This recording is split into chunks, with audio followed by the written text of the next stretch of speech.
तील 1224 गावं आणि 486 वाड्यांमध्ये सध्या भीषण पाणी टंचाई आहे।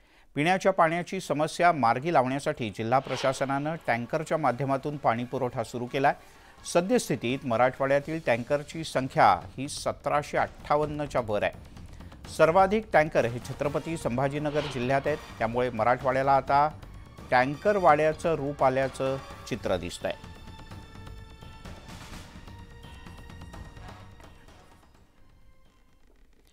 मराठवाड्यात 2 महिन्यांपासून पिण्याच्या पाण्याची तीव्र टंचाई आहे। घोटभर पाण्यासाठी अनेक गावांमध्ये वणवण करावी लागते। संभाजीनगरमध्ये अनेक गावांमध्ये टँकरच्या माध्यमातूनच पाणी पुरवठा केला जातोय, मात्र या वाड्या वस्त्यांवर 8 दिवसात टँकर येतो।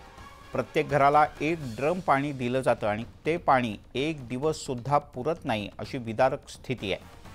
हंडाभर पाण्यासाठी कधी बैलगाडीतून तर कधी पायी डोक्यावरून 2-2 हंडे घेऊन चालत जावं लागतं।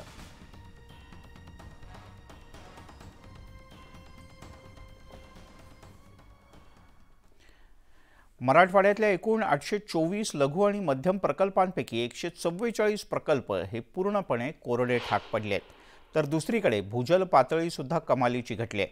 गोदावरी पात्रातल्या 15 बंधाऱ्यांसाठी 17% उपयुक्त साठा शिल्लक आहे, तर सगळ्यात मोठं धरण असलेल्या जायकवाडी धरणानं सुद्धा तळ गाठायला सुरुवात केली आहे। केवळ 6% इतकाच उपयुक्त जलसाठा सध्या जायकवाडीमध्ये शिल्लक आहे।